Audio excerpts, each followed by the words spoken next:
ओङ्कारमङ्गलं गुरुमङ्गलं गुरुपदमङ्गलम्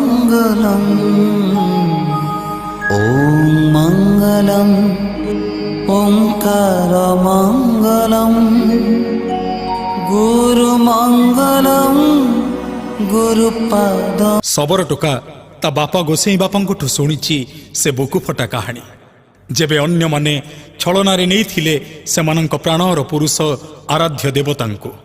बणरे थिबा देवता आज स्थापित होईछि श्रीमंदिर रे सेदिनर नीलमाधव आज पालटि जाइछि विश्व बांधव जगन्नाथ कैशोर तारुण्य और यौवन रे शबरर केवल गोटे मात्र अभिलाष थिला केबे ना केबे से श्रीक्षेत्र रे दर्शन करिबो ता प्रिय माधवंकु ता जातिर बड़ दिय साबर देवतांकु जीवन ने केबे घरु पदाकु गोड़ काढ़ी नथिबा शबर टोका आज घरु गोड़ काढ़ीछि श्रीक्षेत्र को आपणार घर संसार दायित्व देइछि ता विश्वास और भरोसार प्रतीक घरर एरुंडी को मनरे उदामता प्राणरे चंचलता छाती छाती आवेग नहीं से एरुंडी काठ को कहूची एरुंडी काठ रे एरुंडी काठ तते होउची रे सहे दंडवत।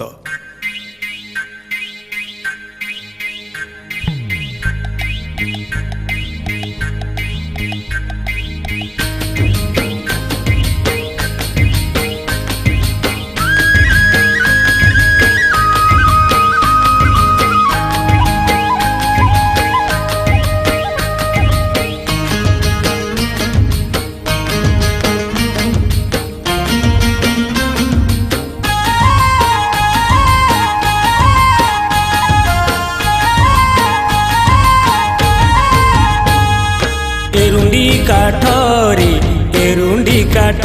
तते हौची रे सहे दंडवत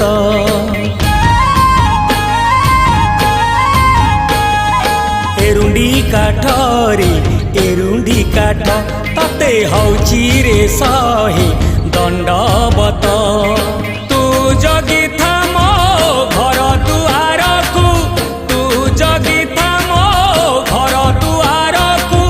मु जाउची देखिबी मो जगत नाथ एरुंडी काठ तते हौची रे सहे